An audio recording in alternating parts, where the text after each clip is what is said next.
Bonjour à tous, c'est moi Cousine Nova. Aujourd'hui, Cousin Nova m'a lancé un défi.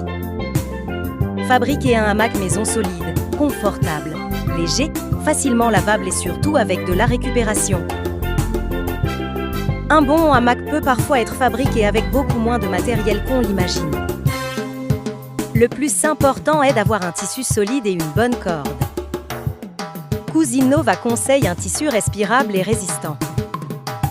Par exemple, un drap en bon état, une housse épaisse légère ou un tissu coton solide. Une housse de couette, une personne possède souvent un format presque idéal. Les bords étant déjà cousus, cela réduit énormément le travail. Évitez les tissus trop vieux, trop usés ou fragilisés par des dizaines de lavages.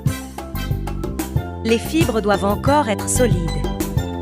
Pour les cordes, prévoyez environ 15 à 20 mètres au total. Cette longueur comprend les passages dans les boucles du hamac mais aussi les longueurs, permettant ensuite d'attacher le hamac qu'aux arbres ou au support. Le plus simple est souvent d'utiliser une seule grande corde continue afin de limiter les raccords et les points faibles.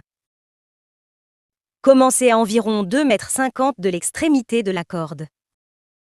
Glissez l'anneau puis bloquez-les. Faites ensuite les passages de corde entre l'anneau et les boucles du tissu. À la fin, revenez vers l'anneau et réalisez un double nœud en 8 pour sécuriser définitivement l'ensemble. La corde doit être solide et avoir environ l'épaisseur d'un petit doigt afin de bien supporter le poids sans blesser les mains.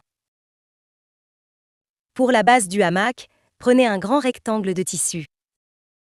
Environ 2 mètres de long sur 1,2 m à 1,5 m de large fonctionne déjà très bien.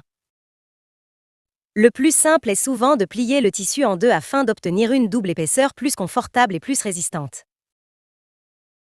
Cousez ensuite tout le contour avec plusieurs passages de couture et un fil solide type nylon. Sur les deux petites extrémités, préparez les passages des cordes. Découpez plusieurs bandes espacées d'environ 15 cm afin de créer des boucles de fixation. Repliez ensuite 2 ou 3 fois puis cousez solidement. Cousine Nova conseille généralement entre 5 et 10 boucles de chaque côté afin de bien répartir le poids. Une seule grande corde peut ensuite passer dans toutes les boucles. À chaque passage, la corde revient vers l'extérieur puis repasse dans l'anneau principal qui regroupe toute la tension. Un hamac de 2 mètres peut sembler court au premier regard. Mais dans un hamac, on ne dort généralement pas complètement droit. Sinon, le corps prend une forme de banane inconfortable.